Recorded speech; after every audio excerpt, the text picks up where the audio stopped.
Bonjour à tous, alors bienvenue à tous, merci de votre présence. On n'est pas loin d'une centaine connectés aujourd'hui parce qu'on s'intéresse au décret tertiaire et au fameux texte valeur absolue 3 sur lequel on a maintenant beaucoup d'informations et sur lequel on va pouvoir vous décrypter ce fameux webinaire valeur absolue 3. Alors aujourd'hui, je suis accompagné de Hanan Chaoui de la société Adaltis et je vais la laisser se présenter. Merci Vianney. Bonjour à tous et à toutes. Effectivement, j'ai répondu à l'invitation de Citron pour essayer de commencer à décrypter l'arrêté valeur absolue 3. Je suis moi-même avocat spécialisé en baux commerciaux. Je fais partie du cabinet Adaltis.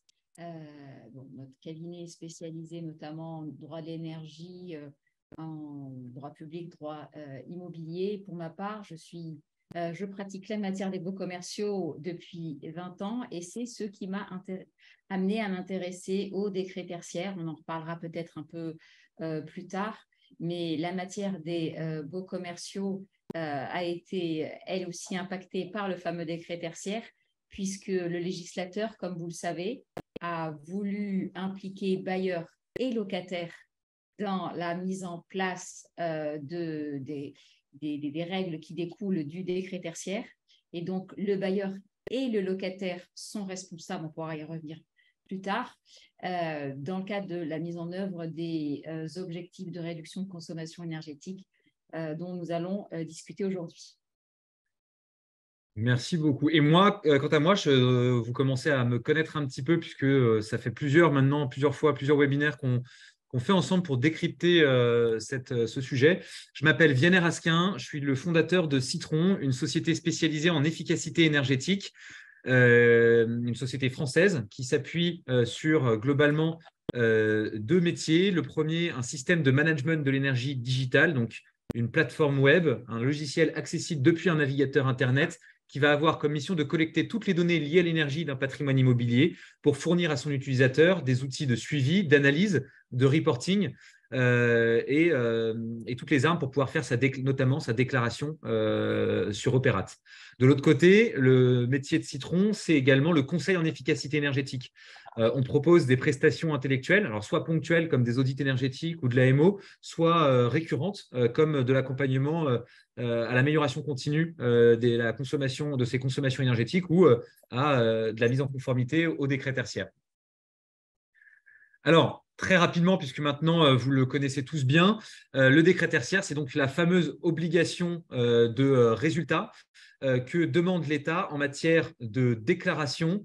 Donc, chaque année, tous les bâtiments de tertiaire de plus de 1000 m² ou toutes les parties de bâtiments tertiaires de plus de 1000 m² doivent déclarer leur consommation énergétique sur un site internet de l'État dédié, opéré par l'ADEME, qui s'appelle Opérate, et doit mettre en œuvre des travaux d'amélioration de la performance énergétique pour atteindre des objectifs définis par la loi qui sont soit déterminés en valeur relative, donc 40%, 50% et 60% dans les 3 prochaines décennies, soit de manière absolue, en fixant pour chacun des typologies de bâtiments un niveau de consommation qui va correspondre à un bâtiment récent bien utilisé. C'est d'ailleurs aujourd'hui un des principaux éléments de ce fameux arrêté valeur absolue 3, c'est le mode de calcul de la valeur absolue, non seulement de la partie data center, mais aussi de la partie retail, hôtellerie et restauration.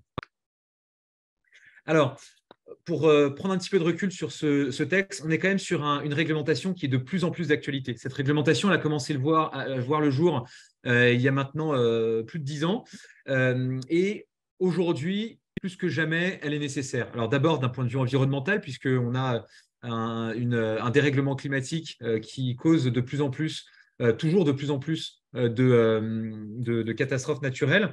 Mais aussi parce que de nouveaux enjeux sont arrivés, comme les enjeux géopolitiques. En France, il y a une nécessité, on parle maintenant de souveraineté nationale, de souveraineté énergétique, pour l'acheminement de l'énergie jusqu'à nos utilités en France, jusqu'à nos industries, jusqu'à nos bâtiments tertiaires et jusqu'à nos logements. Cet approvisionnement en énergie n'est plus garanti. On dépend aujourd'hui de partenaires qui ne sont pas forcément des partenaires de longue date et l'approvisionnement ne sont pas du tout garantis. On a donc une nécessité de pouvoir réduire notre consommation pour s'assurer de pouvoir consommer quand on en a besoin. Et enfin, il y a un enjeu financier qui est d'ailleurs lié à ces enjeux environnementaux et géopolitiques. C'est tout simplement que le prix de l'énergie qui augmentait déjà depuis plusieurs années vient littéralement d'exploser en même temps que Nord Stream.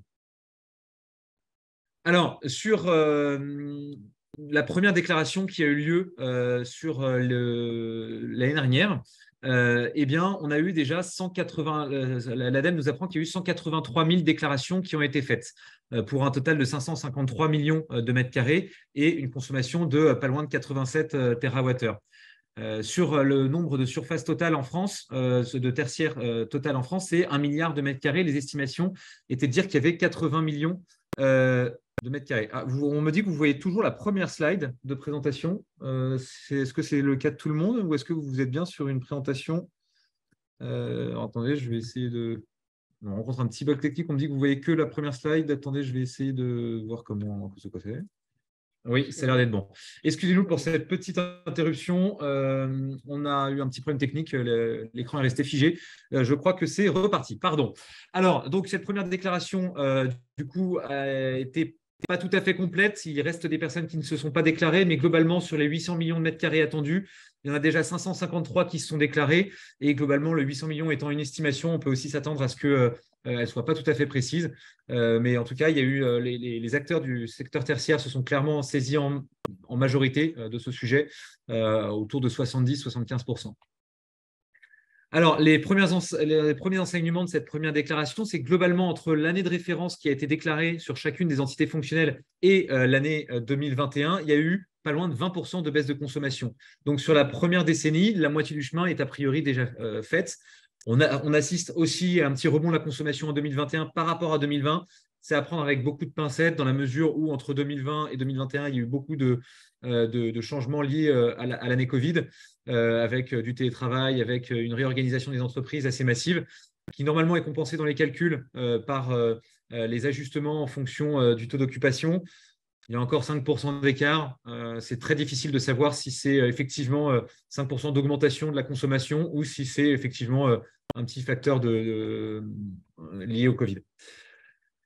Et je terminerai en vous donnant quelques autres chiffres intéressants. 520 000 déclarations réalisées sur les 3 ans, sur les 3 années attendues, donc 183 000 EFA déclarés, 520 000 déclarations. C'est-à-dire que quasiment tout le monde a déclaré une année de référence qui n'était pas l'année 2020 ou l'année 2021. Les 2 tiers des entités fonctionnelles disposent d'au moins une déclaration de consommation. Donc, il y a encore des personnes qui sont en cours de déclaration. Comme ça avait été annoncé par l'ADEME et par la DHUP, on est sur une année test. C'est normal. Cette année est faite pour ça, pour s'entraîner. 1 tiers des déclarations n'ont pas encore été validées. Bon, ça rejoint un petit peu le 75% d'au-dessus. On ne valide pas une déclaration qui a encore une consommation. Il y en a quelques-uns qui ont déclaré des consommations, qui ont rentré des consommations sans les valider, mais ce n'est pas très étonnant. Et un mode opératoire qui est quand même en majorité aujourd'hui sur l'IHM, l'interface on-machine, donc une saisie manuelle des données à la main dans la plateforme. 1 tiers en CSV, donc en import massif. On peut quand même s'attendre à ce que dès que l'API d'Opera sera fonctionnelle et que les plateformes, typiquement comme Citron, les systèmes de management de l'énergie, pourront déclarer des consommations en masse, on aura un rebouleversement de ces pourcentages.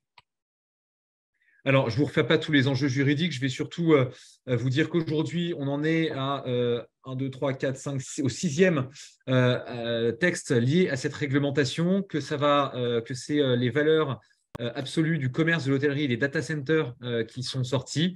Il y a encore 3 arrêtés modificatifs qui vont arriver pour terminer sur les différentes valeurs. Voilà. Je vais laisser Anna nous parler de la décortication qu'elle a pu faire de cette valeur, de cet arrêté. Oui, sur les aspects juridiques, je me garderai bien de discuter les aspects techniques. Donc, sur les aspects juridiques, cet arrêté valeur absolue 3, donc, qui était en cours de consultation au cours du mois de mai, il n'y a pas beaucoup d'apports. Mais un des principaux apports, c'est de préciser la notion de propriétaire. Et donc, dans le cadre de l'arrêté méthode, le propriétaire était défini comme le propriétaire bailleur ou la copropriété. Or, en fait, c'était comment dire, un abus de langage de parler de copropriété, puisque dans le cadre des copropriétés, on a les copropriétaires qui sont propriétaires de leur partie privative et d'une quote-part de partie commune. Et la copropriété ou le syndicat des copropriétaires est en charge de la gestion des parties communes sans en être propriétaire. Donc, dans le cadre de cet arrêté valeur absolue 3, le législateur est venu rectifier en fait le terme de propriétaire. Le propriétaire, c'est donc le propriétaire unique ou le copropriétaire. On ne parle plus de copropriété, ce qui est normal. On rétablit en fait la réalité juridique. Mais tout ça, ça a une incidence puisque on ne reviendra pas dessus, mais il y a quand même des amendes qui sont prévues si les objectifs de réduction de consommation énergétique ne sont pas remplis ou si les déclarations dont Vianney vient de nous parler ne sont pas réalisées. Et donc, ces amendes, elles ont un montant maximum et ce montant maximum sera considéré par copropriétaire et plus au niveau de la copropriété. C'est donc une incidence qui est quand même importante à préciser. Donc, sur un bâtiment, une tour à la Défense dans lequel il y a 10 copropriétaires, l'amende qui était à l'origine pour la copropriété, donc unique à 7 500 € pour la copropriété, passe de fait à 10 fois 7 500 € à 75 000 € d'amende. Exactement. En fait, la personne qui est tenue de respecter les obligations qui découlent du décret tertiaire, tout ça, ce sera examiné à l'aune du propriétaire et donc du copropriétaire et non pas à l'aune de l'ensemble de la copropriété. Je pense que c'est le but aussi. Définition. Donc, les zones climatiques sont définies et précisées dans le cadre de l'arrêté valeur absolue. Il y a également des précisions sur les modulations qui sont possibles entre les niveaux de consommation d'énergie relative et les niveaux de consommation en valeur absolue. Mais le principal, le deuxième apport de cet arrêté valeur absolue 3 au niveau juridique, en tout cas, c'est le passage du retour sur investissement de 6 à 10 ans pour tout ce qui concerne la GTB.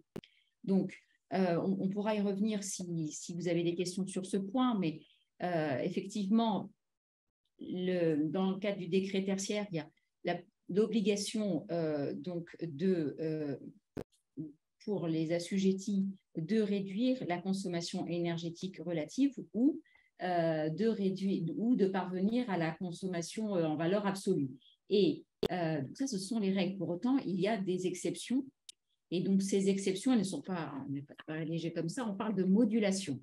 Et les modulations qu'il est possible de réaliser, de demander, c'est notamment en cas de disproportion économique importante entre le coût qui est nécessaire pour atteindre les objectifs du décret tertiaire et le rendu. Et donc, en fait, cette modulation dite économique prévoyait que pour tout ce qui concernait la GTB, le retour sur investissement ne devait pas être supérieur à 6 ans.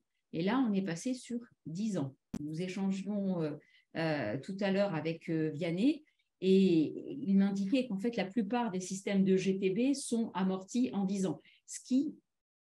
En moins de 10 ans. En moins de 10 ans. Ce qui, en fait, tend à rendre quasi impossible une demande de modulation qui serait justifiée ou demandée en raison du coût de la GTB. C'est quand même un point important.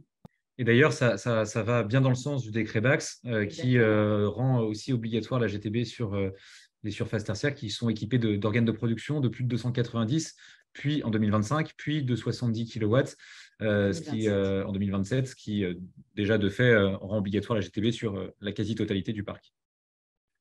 Donc, on va quand même vers quelque part un durcissement des obligations avec les deux intérêts majeurs de cet arrêté valeur absolue 3, qu'il s'agisse du champ d'application ou de la précision du changement au niveau du retour sur investissement. On est quand même sur un renforcement des obligations. Et enfin, après, l'intérêt majeur, bien évidemment, c'est la définition en annexe des différents objectifs en valeur absolue pour les activités tertiaires dont Vianney va nous parler, notamment commerce, hôtellerie et restauration data center. Exactement. Alors, avant d'aller dans le détail de vous présenter ça sous forme de retour d'expérience. Un petit rappel de comment est-ce qu'on calcule la valeur CABS. La valeur CABS, c'est l'addition de deux composants. D'abord, une composante CVC et une composante use. La composante CVC, que vous voyez encadrée en vert sur ce tableau, va dépendre de la zone climatique dont on parlait tout à l'heure. Il y a eu une petite précision dans l'arrêté sur la définition de la zone climatique, mais globalement, rien n'a changé. La zone climatique dépend toujours de l'altitude et de la zone géographique d'un certain nombre de départements. Donc, si vous êtes, par exemple, en zone H1C, à une altitude de référence de moins de 400 mètres, eh bien, vous aurez un CVC égal à 62 kW par mètre carré et par an. À cette valeur CVC, il va falloir y ajouter la valeur use. La valeur use, il y a deux possibilités. Soit vous utilisez la valeur use étalon, c'est la valeur use que vous pouvez, sans information complémentaire, additionner à la valeur CVC pour avoir la valeur de CABS pour votre bâtiment. Donc, imaginons que vous n'ayez pas de valeur complémentaire en termes d'indicateur d'intensité d'usage sur ce bâtiment. Votre valeur use, dont on parlait tout à l'heure, serait égale du coup à 50, ajouté aux 62 de la CVC tout à l'heure, on aurait un CABS égal à 112. Seulement, si jamais vous souhaitez moduler votre valeur use en utilisant le use modulé, celui que vous voyez tout en bas, dont la formule est indiquée tout en bas du tableau et de la page, eh bien, ce use modulé va faire l'objet d'un calcul qui ici va dépendre du taux d'occupation, du nombre d'heures ouvrées, de la densité temporelle, ce qui correspond au nombre d'heures d'ouverture du bâtiment pendant l'année, et d'une surface étalon, un taux d'occupation étalon. Donc, on va prendre tous ces indicateurs, suivre la petite formule qui est indiquée en bas, qui n'est pas très compliquée. Ça va nous donner un use modulé qu'on additionnera du coup à la valeur CVC du précédent tableau. Voilà comment on calcule CABS. Donc, le use étalon, en fait, c'est une valeur par défaut. Le use étalon, c'est une valeur par défaut pour chacun des types de chaque catégorie. Ouais. Alors, on a utilisé le bâtiment d'un de nos clients pour faire un crash test. Ici, on est sur un bâtiment, un grand magasin, dans un immeuble haussmannien à Paris, sur lequel 1370 personnes travaillent. Donc, on est vraiment sur un grand magasin qui a été construit dans les années entre 1838 et 1924. Et on a réussi à collecter des données de consommation en remontant jusqu'à l'année 2011. Sur ce grand magasin, il se trouve qu'il y avait trois EFA différents, tout simplement parce qu'il y a trois entreprises différentes qui se partagent le bâtiment. L'un a la majeure partie avec 53 000 m² et les deux autres ont autour de 8 000 m² chacun. Alors, ici, vous allez pouvoir observer sur la première zone, la plus grande zone, celle de 53 000 m², le calcul de la valeur justement CABS. Alors, quelques éléments de référence. L'année de référence ici a été l'année 2017. Alors, en brut, c'était 22 millions de kilowattheures, en ajusté 18 millions de kilowattheures. Et quand on regarde l'année de référence par rapport aux consommations de 2022, on voit que déjà, on a fait une économie entre l'année de référence et l'année 2022. Ça va beaucoup dans le sens déjà de l'histoire, parce que globalement, quand on entretient son bâtiment, on réduit ses consommations, on met en place des éclairages plus performants au fur et à mesure avec le relamping progressif, etc. Mais aussi parce que les technologies de CVC, etc., s'améliorent et j'en passe. On voit cependant que pour l'instant, l'objectif en valeur relative pour 2030 n'est pas atteint. Il y a encore 80 kWh par mètre carré à atteindre. Et alors, je ne parle pas de 2040 et 2050 sur lesquels il y a encore plus de travail. Mais on voit que globalement, on a fait pas loin de la moitié du chemin. Alors, sur le CABS, donc, on a calculé ici le CABS, on a calculé donc, le CVC qu'on a lu dans le tableau. On s'aperçoit que il est égal à 70, donc c'est vraiment de la lecture, comme on a vu tout à l'heure en fonction de la zone géographique et de l'altitude. Et après, on a calculé un use étalon et un use modulé qui, eux, vont suivre du coup la formule qu'on répète ici, qu'on a récupérée dans le bas de l'arrêté, juste dans le bas du tableau, qui correspond à la catégorie grand magasin. Alors, ici, le résultat, il va être de 92 kWh par mètre carré et par an. Là, il y a un élément d'attention qui est très important, c'est que quand vous faites votre déclaration Opéra, on ne vous demande pas de rentrer votre valeur CABS. La valeur CABS, elle est calculée automatiquement par la plateforme. Par contre, là où il faut faire très attention, c'est qu'il vaut mieux la calculer avant d'avoir le résultat sur la plateforme, puisque typiquement, ça peut valoir le coup de déclarer ou pas les éléments qui servent à faire l'ajustement. Si vous rentrez la modulation, si vous rentrez les éléments, typiquement le nombre d'heures ouvrées, pour faire la modulation sera faite automatiquement. Alors que parfois, c'est intéressant, parfois, ça ne l'est pas. Typiquement ici, on voit que le use étalon donne une valeur de consommation en valeur absolue à 70 plus 22 égale à 92 kWh. Alors que si on avait rentré pour cette personne-là des consommations enfin les heures d'ouverture, les taux d'occupation, etc., donc les éléments permettant de faire la modulation, eh ben, la valeur CABS aurait été à 87.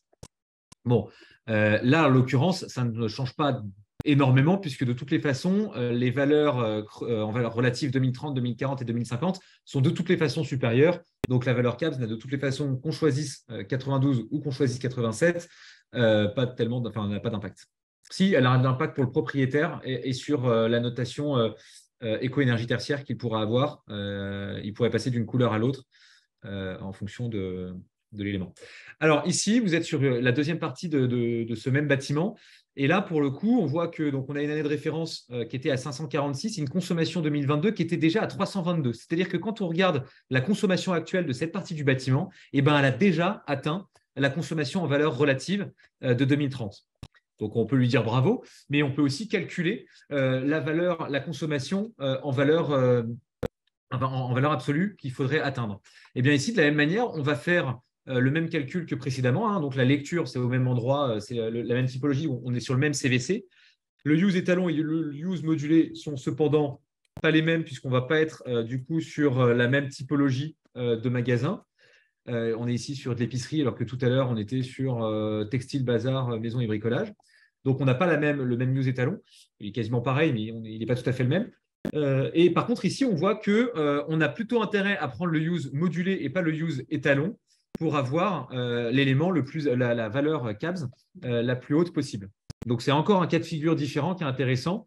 Par contre, de la même manière que tout à l'heure, les valeurs la valeur de consommation en valeur relative sont plus élevées que la valeur CABS. Donc, la valeur CABS n'aura d'incidence que pour la notation éco-énergie tertiaire et pas pour l'atteinte ou non du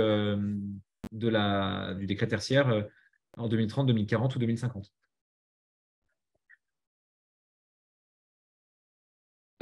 Voilà. Toujours le grand magasin. Donc là, on est sur la zone 3, pardon, merci. Donc là, on voit qu'on est sur… Bon, je vais passer rapidement pour qu'on puisse avoir un maximum de questions, mais globalement, on voit que de la même manière, on a toujours la possibilité de calculer en étalon ou en use, de faire le choix. Ici, on voit par contre que la valeur en valeur absolue est plus élevée que l'objectif en valeur relative 2050. Donc là, pour le coup, c'est très intéressant et très important de choisir la bonne valeur qui du coup n'est pas à 98 ici, mais à 107. Et du coup, là, pour le coup, on a un valeur CABS où c'est stratégique de choisir vraiment la bonne valeur.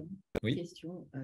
Est-ce que là, on a intérêt donc, à se positionner sur la valeur relative en 2030 et ensuite en valeur absolue? On peut switcher? Alors, en fait, ici, on voit que… Oui, tout à fait. Vous pouvez switcher. En fait, vous n'avez pas à choisir l'élément. C'est en fonction c'est le premier qui est atteint qui permet de valider le décret tertiaire. Ici, il y a un petit warning. Autant la zone 2, tout à l'heure, avait déjà atteint son objectif en valeur relative en 2030, autant là, cette zone a augmenté sa consommation entre l'année de référence et la consommation 2022. Donc là, pour le coup, il y aura plus d'efforts à faire. Derrière, quand on regarde au global le bâtiment en question, on s'aperçoit qu'on a fait un audit énergétique sur ce bâtiment, on s'aperçoit qu'il reste 12,9% d'économie à faire. Donc, on est quand même sur un bâtiment plutôt sain.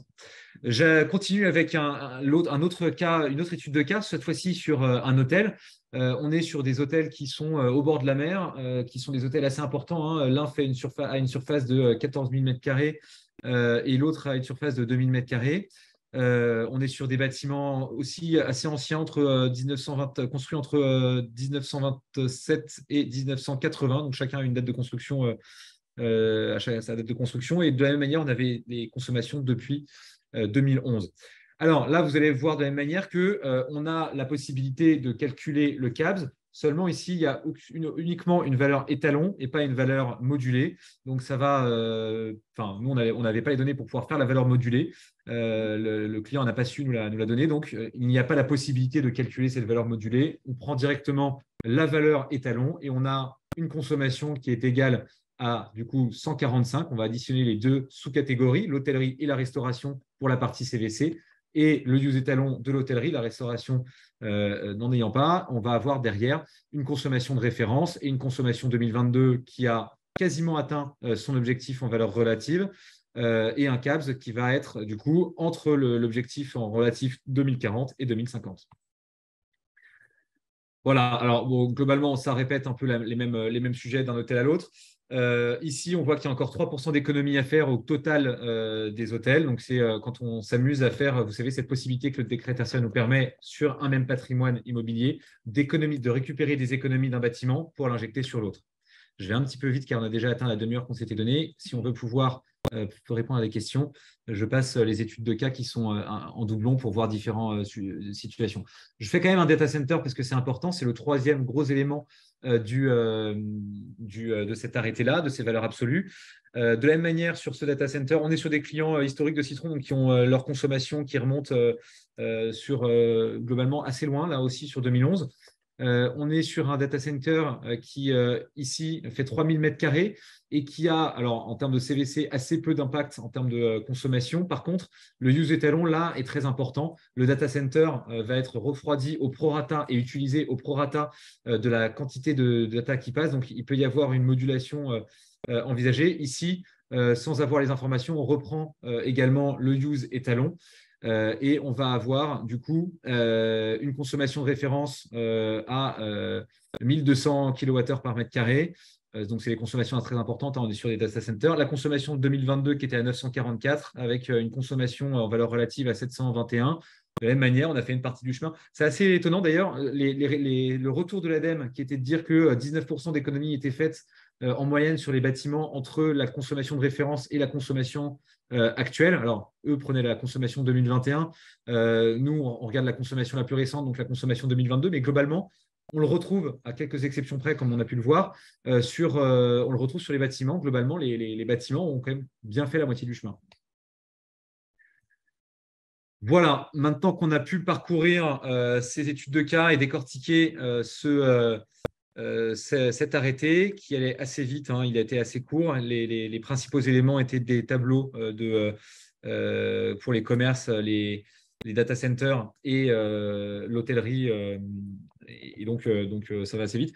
On va pouvoir prendre les questions qui nous ont été posées. Alors, la première question était à quel endroit? Hop. Alors, est-ce qu'on a une idée du déploiement des futurs arrêtés?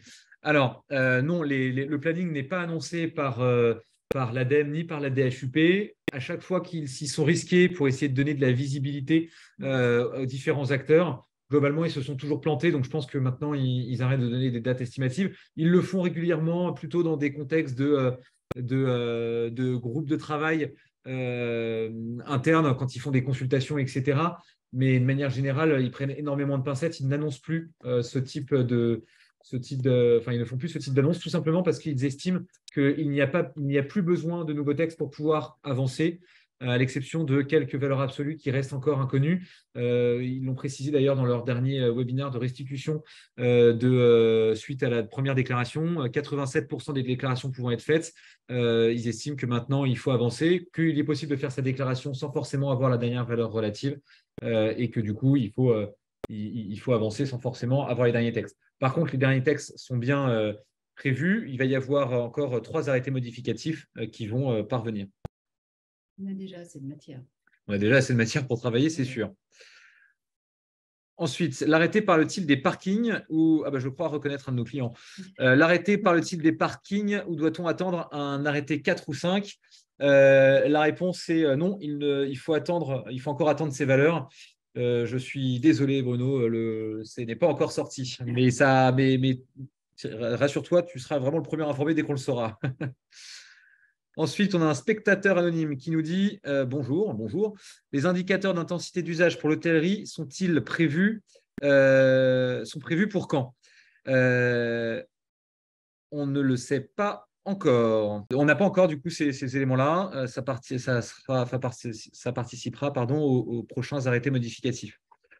Ensuite, ce passage de 6 à 10 ans est dans le cadre, le KE, j'imagine que c'est le cadre du décret Bax également, tout à fait. On a eu l'occasion de le préciser, j'imagine, après votre remarque, mais aussi dans le décret tertiaire, si j'ai bien compris. En fait, le passage de 6 à 10 ans, il n'est pas fait dans le cadre du décret Bax, il est fait dans le cadre du décret tertiaire. C'est pour rappel, hein, le décret tertiaire prévoyait dans, je ne sais plus quel arrêté, que les modulations qui se font par le coût et donc en valeur absolue 2, qui se font par le coût et donc en fonction du temps de retour sur investissement se faisaient en fonction de l'action concernée, soit inférieure à 6 ans, soit inférieure à 15 ans, soit inférieure à 30 ans.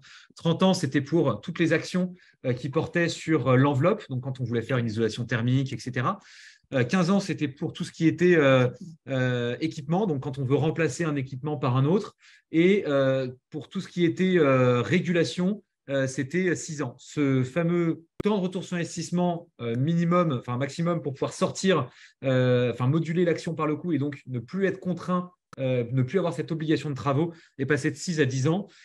Très honnêtement, je pense que ce que ça veut dire, enfin moi c'est mon interprétation, c'est que toutes les actions de régulation sont aujourd'hui obligatoires avant 2030 dans la mesure où elles ont toutes des actions, des temps de retour sur investissement inférieurs à 10 ans. Et donc, mon point, ce n'était pas de dire que c'était également la même chose dans le cadre du décret Bax, c'était de dire que c'était cohérent avec le décret Bax qui, lui, de son côté, impose pour toutes les surfaces tertiaires équipées d'équipements de production de plus de 290 kW et 70 à partir de 2027, la mise en place d'un système de régulation et donc une GTB. Oui, c'est deux textes distincts, mais en fait, c'est la même logique. On va avoir un renforcement des obligations concernant la GTB. Exactement. Alors ensuite, on a une question qui, désolé parce que je ne vous regarde plus, je regarde l'autre écran, mais je lis les questions au fur et à mesure. Comment calcule-t-on le use pour 2040 et pour 2050 ? Le use pour 2040 et 2050 pourra être amendé. Enfin, en fait, les tableaux que vous avez vus qui servent à calculer la valeur CABS, hein, donc CVC plus use, pourront être, pour l'instant, sont valables pour 2030, pour 2040 et pour 2050. Cependant, ils pourront être éventuellement amendés par des nouveaux arrêtés qui vont venir en fonction des évolutions technologiques. Donc, il n'est pas du tout dit que ça sera fait, mais c'est une possibilité réglementaire, une possibilité légale de venir amender ces valeurs, ces méthodes de calcul ou ces valeurs étalons et ajustées, et même la valeur CVC, de manière à ce que donner d'autres valeurs. Ensuite, j'avais lu une question juste avant. Oui. Quelle est la différence entre la consommation brute et la consommation ajustée? Alors, la consommation brute, je pense que ça fait référence à la valeur de référence brute et la valeur de référence ajustée. La valeur de référence brute, c'est ce que vous avez consommé. Vous prenez, tout à l'heure, on avait vu une consommation de référence sur l'année 2017. Eh bien, c'était la consommation entre le 1er janvier et le 31 décembre 2017, ou sur 12 mois glissants, sur une majorité de mois de 2017. Quand on parle de consommation brute, c'est ce qu'on va pouvoir lire sur vos factures sur le relevé de compteur. Quand on parle de consommation ajustée, c'est quand on va pondérer de la rigueur climatique, ajuster de la rigueur climatique en fonction des DGU, des degrés jour unifiés, cette consommation. Donc l'idée, ça va être de linéariser en fonction de la rigueur climatique qui peut être différente d'une année à l'autre. La question suivante. Bonjour, savez-vous quand les valeurs absolues, principalement des commerces et de l'hôtellerie, sortiront officiellement? De plus, quand seront-elles disponibles sur Opera? Alors, officiellement, non, on ne sait pas. Par contre, vous avez ici l'arrêté modificatif qui est en consultation, qui n'est pas encore sorti. Donc, la sortie officielle, si vous suivez Citron sur les réseaux sociaux, vous le saurez le jour même de la sortie. On se tient très informé. Y a-t-il eu des nouveautés sur les dépôts logistiques? Non, il n'y a pas eu de nouveauté. Par contre, il y a déjà des valeurs absolues qui sont sorties sur les dépôts logistiques. Ça dépend du type de système de froid en place, enfin de la température de stockage. Y a-t-il le même mécanisme pour les collectivités? Alors, si on parle du décret tertiaire de manière générale, oui, bien sûr, les collectivités sont assujetties au décret tertiaire. Et quand on parle de CABS, il y a effectivement des valeurs absolues qui dépendent de CABS. Pardon, qui dépendent de sous-catégories, qui ont des sous-catégories qui sont, par exemple, école, collège, lycée, crèche, effectivement. Donc, en fait, il va falloir regarder les valeurs absolues, et donc les consommations en valeurs absolues CABS, qui sont liées à vos différents types de bâtiments. Une collectivité, ça peut avoir des bâtiments très variés. Vous pouvez avoir des gymnases, vous pouvez avoir des écoles, des crèches. Vous pouvez avoir, alors si on parle de ville, en fait, parce que peut-être qu'on parle d'une région ou d'un département, enfin, vous m'avez compris, la réflexion est par type de bâtiment. En fonction de l'usage, mais ce n'est pas le propriétaire. Tout à fait. Alors, bonjour, comment fait-on pour récupérer les économies d'un bâtiment pour les donner à un autre et comment peut-on le faire? Merci. Alors, pour pouvoir faire ça, déjà, ce qu'il faut avoir en tête, c'est que, alors, il faut d'abord faire sa déclaration sur Opera et en tant que l'entreprise ou que propriétaire ou autre, en tant que déclarant sur Opera, si vous êtes amené à déclarer plusieurs bâtiments, Opera va automatiquement créer une poche d'économies supplémentaires qui auront été réalisées et va les réaffecter automatiquement. Il y a un module qui est prévu sur Opera, qui n'est pas encore là, qui va permettre de faire des modifications sur la réallocation automatique qui a été faite sur Opera, par Opera, pour pouvoir après jouer à passer des poches de kilowattheures d'un bâtiment à un autre. Donc, c'est automatique, en fait? Là, il y a une première il y a une première réaffectation qui est automatisée. Et après, derrière, il y a la possibilité, enfin, il n'y a pas encore la possibilité, mais il est prévu qu'il y ait une possibilité d'avoir un outil, un module qui va permettre justement de réallouer ces fameux kilowattheures supplémentaires. Alors, on a encore le temps de prendre quelques questions. Est-ce qu'on a encore des questions? Quelle est la… Comment? Ouais. Avez-vous des nouvelles concernant les valeurs des hôpitaux? La réponse est non. Donc ça, c'est bien, c'est des questions rapides. On va pouvoir en faire plein. Une date est-elle prévue pour les prochains arrêtés modificatifs? Comme on l'a dit tout à l'heure, non. Quelle est la deadline pour déclarer les références si nous ne l'avons pas encore fait? Alors, la deadline, c'est fin septembre de cette année. Donc, vous avez encore quelques mois. Le 30 septembre de cette année, vous avez encore quelques mois. C'était possible de la modifier sur la première année. Donc, la première année qui était vraiment une année de test, ça ne sera pas forcément possible de le faire sur la deuxième année, ou en tout cas, ça ne l'est pas encore. Donc, il faut vraiment prendre très au sérieux cette déclaration d'année de référence. Sinon, s'il n'y a pas de déclaration, l'année de référence qui sera considérée sera la première année de consommation qui aura été déclarée dans la plateforme, potentiellement 2020, 2021 ou 2022 en fonction de ce que vous aurez fait comme première déclaration. Qu'en est-il? Autre question, bonjour. Qu'en est-il pour les valeurs absolues pour le secteur médico-social? IME, ESAT, MECS, etc. Alors, ce n'est pas encore sorti. Je ne suis pas sûr qu'il y ait des catégories aussi spécifiques que ça. Ça mérite que je creuse la question. Il y a des catégories liées aux bâtiments de santé. Il y a les hôpitaux, par exemple. Je ne suis pas sûr que l'ESAT soit une catégorie en particulier. Je creuserai le sujet. N'hésitez pas à envoyer une question à contact@citron.io pour cette question qui est assez particulière sur une thématique précise. Donc, il faudrait que j'aille me renseigner auprès de nos ingénieurs. Une autre question, cette fois-ci d'un spectateur anonyme. Bonjour, merci pour votre série de webinaires toujours très pertinente. Merci. Quelles premières actions conseillez-vous pour lancer une démarche décret tertiaire? Est-ce qu'il faut faire un audit énergétique classique, un diag rapide porté par la BPI? Merci d'avance. Alors, pour être très honnête, je ne connais pas les diags Perfimo portés par la BPI, donc je ne veux pas vous dire de bêtises. Je vais vous répondre la démarche que nous, on propose chez Citron. Je pense que la première chose à faire quand on veut entamer un régime, c'est de monter sur la balance, c'est de se peser. Donc, la première chose à faire, ce n'est pas forcément de faire un audit, c'est plutôt de déployer un outil de suivi de sa consommation d'énergie à l'échelle de son patrimoine immobilier pour savoir où est-ce qu'on en est, qu'est-ce qu'on consomme, avant de faire un audit, de faire une première petite prestation ou soi-même en interne, de calculer son année de référence et de calculer sa valeur CABS et sa valeur CREF, donc les objectifs à atteindre, voir quelle est la marge restante et en fonction de ça, déterminer, parce que si vous reste beaucoup d'économies à faire, il faudra faire un audit énergétique complet. Si vous voyez que vous avez quelques pourcentages à atteindre, vous avez 10 ans, vous pouvez essayer de le faire en vous auto-challengeant, en disant « Ok, on va se sensibiliser, etc. On va faire gaffe, on va mettre quelques actions qu'on a déjà en tête, etc. » Entre les deux, vous pourriez faire un audit intermédiaire. C'est une très bonne pratique quand on veut faire un audit de dire combien d'économies vous voulez faire et sur quel sujet vous pensez que ça va porter.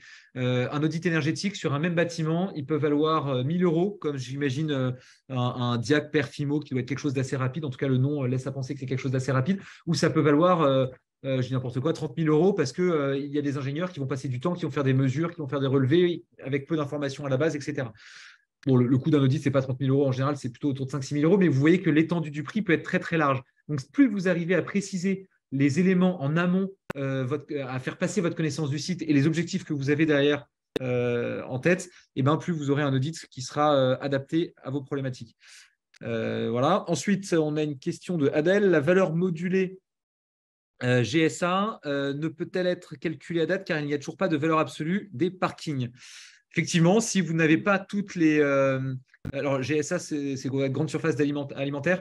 Effectivement, les catégories, enfin les bâtiments qui n'ont pas encore l'ensemble des catégories ou sous-catégories qui correspondent à leurs emplacements, typiquement une grande surface qui n'a pas encore le parking, même s'il y a la partie commerciale qui est sortie, elle ne pourra pas aller jusqu'au bout de la démarche. Par contre, le message qui est porté par la DHUP, c'est n'attendez pas.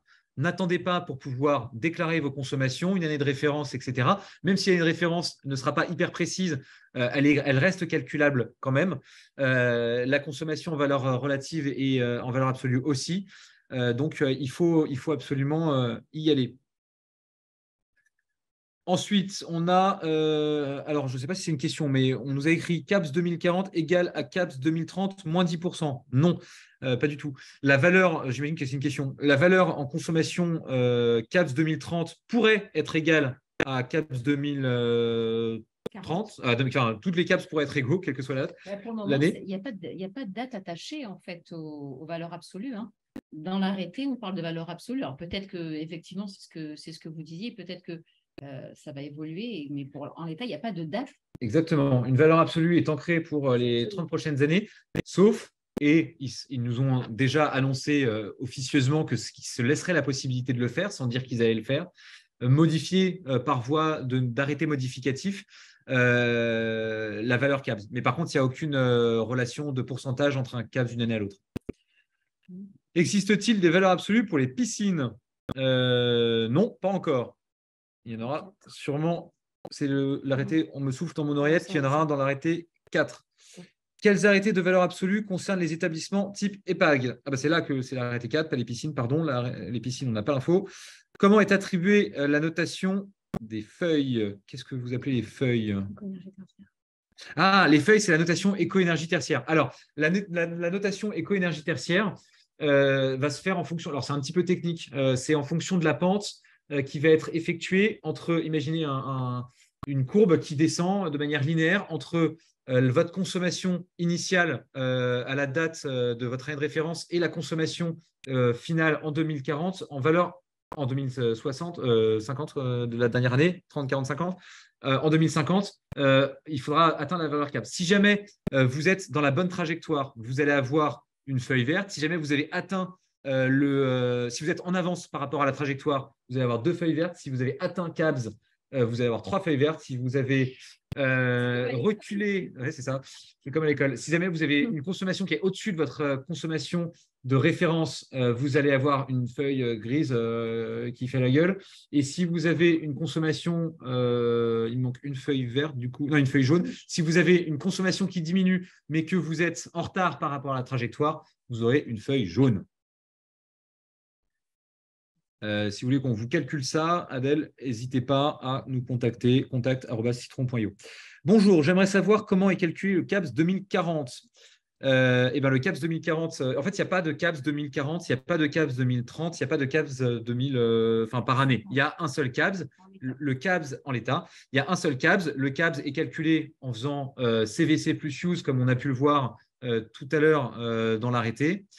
J'ai voulu changer les slides et j'ai bougé toutes les questions, je laisse reprendre sur les questions. Donc, c'est CVC plus use il ne pourra évoluer que en fonction, selon un arrêté modificatif qui viendrait modifier CVC ou use. Par contre, ou même la formule. Mais par contre, il n'y a pas de formule pour calculer CABS 2030 ou 2040, parce qu'en fait, il y a un seul CABS. Question suivante. Lors d'un achat d'un bâtiment assujetti au décret tertiaire, comment déclarer l'année de référence?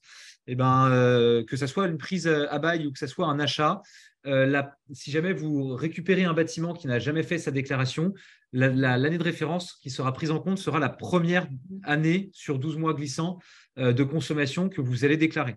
Donc, vous êtes assujetti au décret tertiaire quand vous récupérez un bâtiment qui n'a jamais fait l'objet de déclaration, 12 mois après votre entrée son entrée en service. C'est la dernière question qui a pour le moment été posée. N'hésitez pas à en poser d'autres. Modifier les valeurs absolues serait une aberration pour les bâtiments ayant lancé des travaux en fonction de ces valeurs et n'ayant ensuite plus de capacité financière de refaire les travaux plus performants. Alors, je suis d'accord avec vous, ça ne serait pas sympa de les modifier. Par contre, on n'est pas à l'abri qu'une nouvelle technologie sorte et qui permette potentiellement, sans investissement complémentaire, de réduire ses consommations. Je pense que l'État déciderait, en voyant cette nouvelle technologie, de l'imposer à tous et dirait, du coup, CABS, on va changer la valeur use ou la valeur CVC pour peu que la technologie porte sur du CVC ou sur de l'usage, et dirait, voilà, on modifie le CABS et ça correspondrait en substance à installer cette nouvelle technologie. Après, est-ce que c'est une aberration d'imposer des travaux qui coûtent de l'argent? En fait, ils nous l'imposent déjà. Donc, alors après, chacun a son avis sur le sujet. Mais en tout cas, je pense qu'ils nous ont déjà prévenus, en tout cas, pour ne pas avoir un positionnement qui pourrait devenir politique. Ils nous ont prévenus qu'ils se laissaient la liberté, en tout cas, de faire évoluer la valeur de CABS par arrêté modificatif si tant est qu'il y avait une cohérence. Mais ça peut avoir du sens parce qu'en fait, on a à horizon 2030, 40, 50, c'est loin, 2040 ou 50.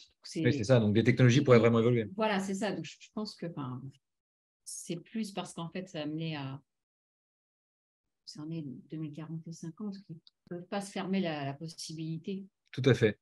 Alors, un spectateur anonyme a posé une dernière question. Si un bâtiment a été mis à l'arrêt, doit-on utiliser les intensités d'usage de référence ou les… Alors, il y a pas mal de questions qui viennent de tomber.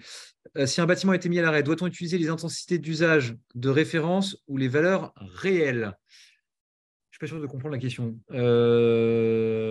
C'est dans le cadre du calcul de la valeur CABS, j'imagine. En fait, dans le calcul de la… Je suis désolé, je ne comprends pas la question. Spectateur anonyme, je vous invite à la reposer parce que je ne l'ai pas. Donc, je vous laisse la reposer. Je passe à la suivante en attendant qu'elle soit éventuellement reposée. Ou alors, posez votre question à contact@citron.io et on vous y répondra. On essaiera de la comprendre et on vous y répondra. J'avais compris que lors d'un rachat de bâtiment, les consommations précédentes du propriétaire ne pouvaient pas être reprises. Non, effectivement, elles ne peuvent pas être reprises. C'est pour ça que quand on récupère un bâtiment, on va devoir laisser la. Alors, si, pardon, excusez-moi.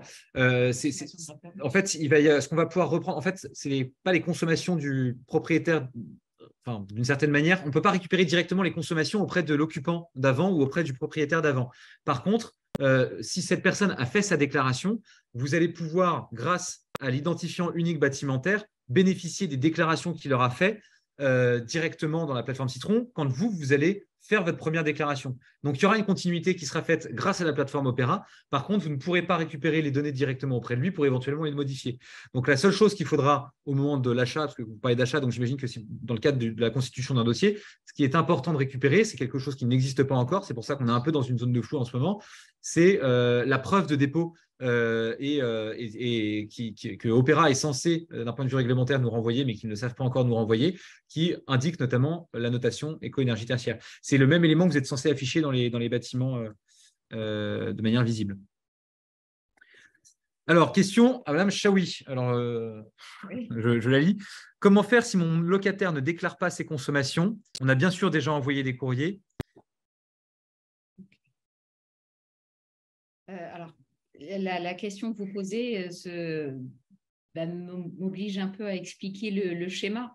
C'est-à-dire qu'en fait, le schéma mis en place par le législateur dans le cadre du décret tertiaire, c'est que bailleurs et locataires sont responsables de la mise en œuvre suivant leurs obligations respectives telles qu'elles sont prévues dans le bail.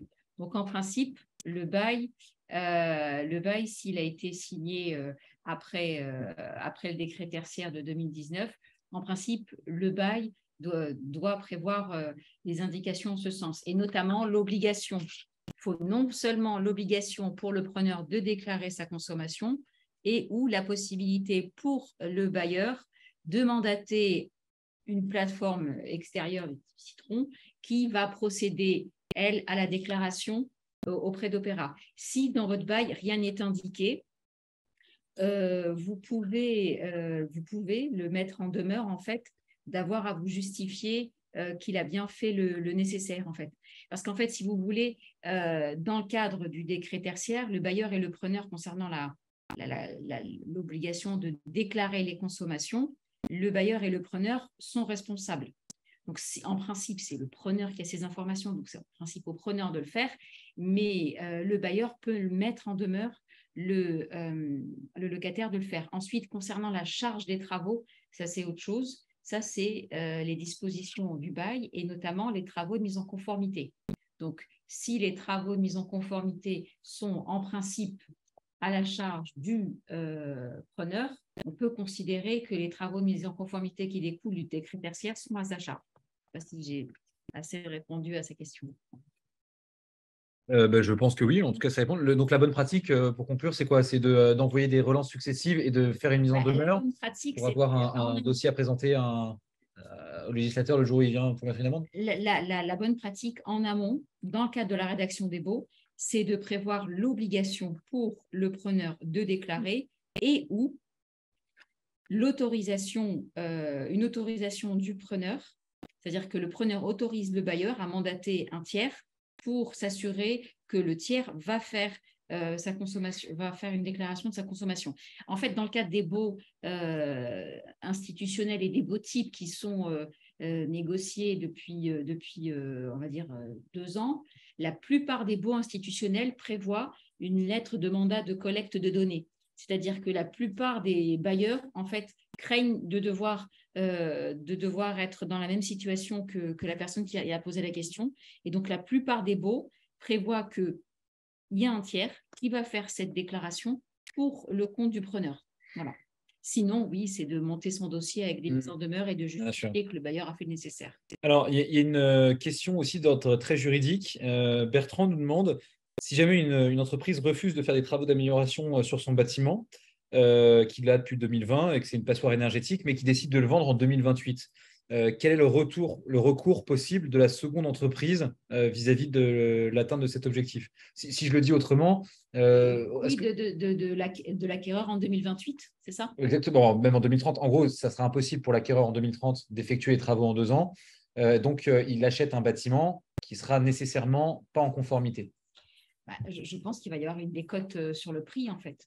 Oui, en fait, moi, je pense que soit c'est un vice caché, mais ça ne peut pas être un vice caché parce que c'est un truc réglementaire. Tout le monde en parle, il y a des webinaires. Non. Donc, en fait, c'est juste que la personne, en fait, oui, ça doit, c'est une décote du prix. Ça doit être tenu en compte dans le prix. Alors, en fonction des amendes, en fonction de tout, et puis des travaux qui restent à faire pour le mettre le bâtiment en conformité, ça doit être pris en compte dans le prix. C'est ça, en fait. Le risque d'avoir à supporter les amendes,